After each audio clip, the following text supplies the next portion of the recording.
Assalamualaikum warahmatullahi wabarakatuh.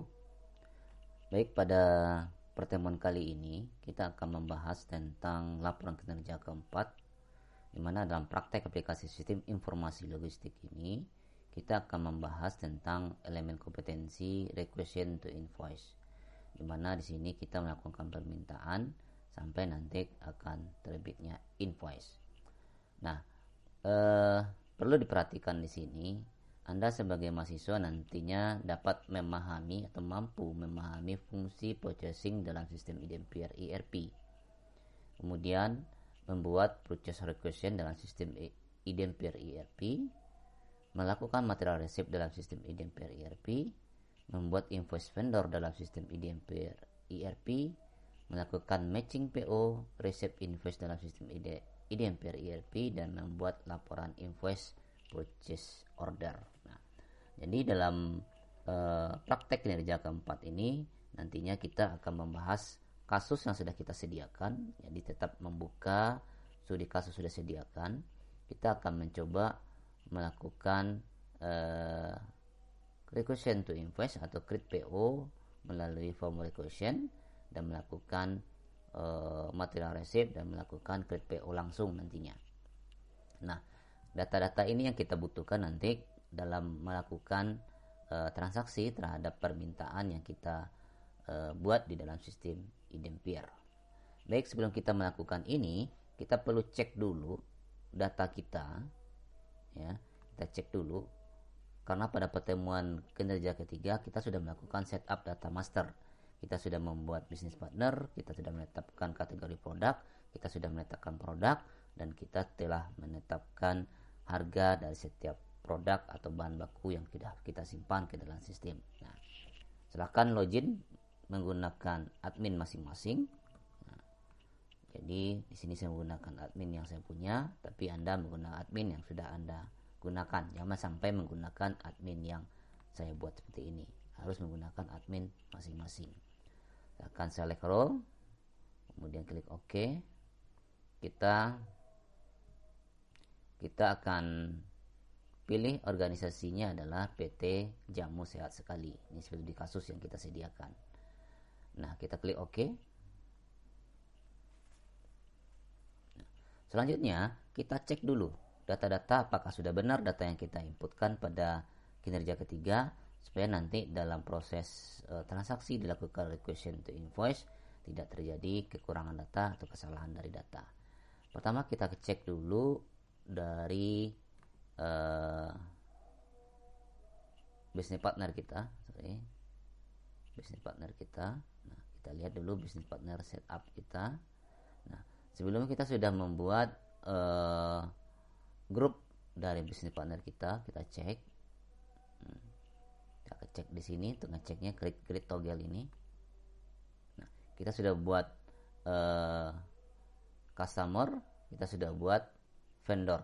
Nah, ini lihat, perhatikan, ini mungkin ada dari teman-teman atau dari Anda semua memakai login menggunakan login yang saya buat, otomatis keluar dua kali ini, ya, 2 kali login yang digunakan, padahal harus menggunakan login yang telah dibuat masing-masing, ya. Jadi tidak masalah, kita akan hapus nanti. Jadi masing-masing nanti harus mempunyai mempunyai customer dan vendor pilihannya, ya, customer dan vendor pilihannya. Baik, ini sudah ada. Berarti kita akan cek lagi greeting. Berarti ini panggilan terhadap terhadap orang yang kita gunakan pada vendor atau orang yang mempunyai yang berhubungan kita pada vendor atau customer nantinya. Ini sudah disediakan. Kemudian, nah ini kita ada miss 2 kali. Oh ya, miss 1, miss this 2, ya, ternyata 2. Ini bisa kita hapus nanti.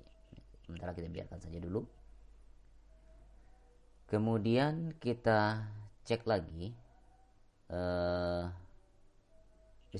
bisnis partner kita. Berarti kita punya 2 bisnis partner kemarin, 2 vendor, 1 customer.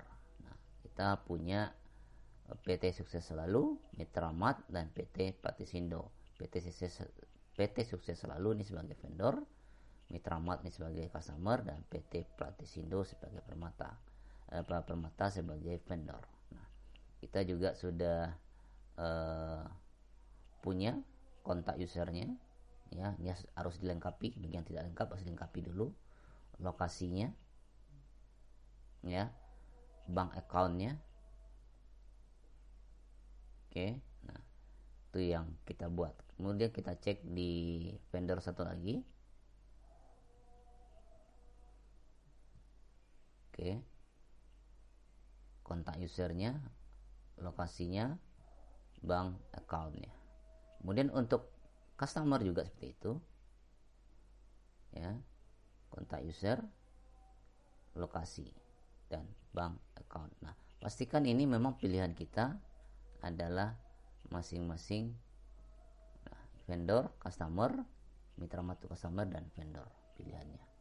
Nah, kalau tidak yakin mungkin bisa di klik edit, misalkan di sini kita cek kembali. Nah, ini vendor pilihannya. Oke, nah kita boleh cek lagi untuk satu lagi. Ini customer pilihannya sudah. Klik lagi di sini. Ini PT Patisindo sebagai vendor. Nah, kalau sudah, berarti sudah aman di bisnis partner. Kita cek lagi di bagian material manajemen, ya, di bagian produk. Kita lihat produknya. Nah, sebelum kita sudah buat warehouse, kita cek lagi. Kita punya warehouse gudang utama. Kemudian kita membuat 2 lokator, ya, dengan asli bin dan levelnya. Di situ ada 2. Satu levelnya rak levelnya yang berbeda 2. Kita bikin kemarin contohnya 2. Nah, berarti warehouse kita sudah kita buat.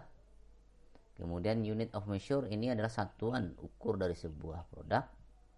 Nah, kita buat ini kebetulan yang kita buat yang atas nama kita punya. Kemarin kita buat contohnya sebagai 4.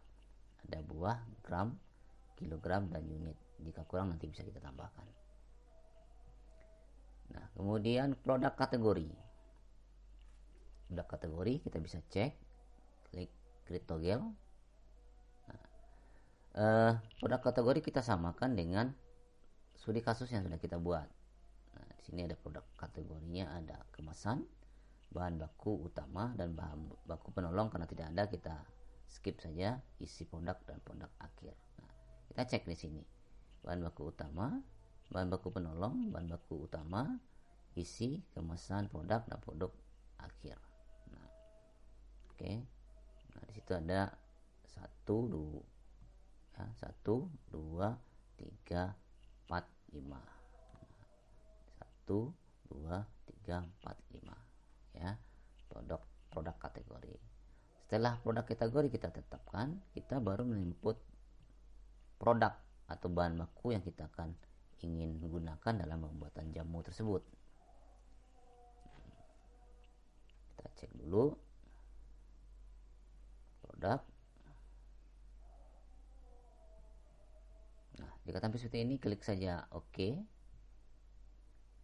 Kemudian silakan kita cek produk yang sudah kita input di sistem. Nah, di sini ada kemasan 7, kemasan dalam 7 gram, kemasan dalam 10 gram, kemasan luar 7 gram, kemasan luar 10 gram, ketumbar, lempuyang wangi, jahe, kencur, kunyit, temulawak, cabai Jawa.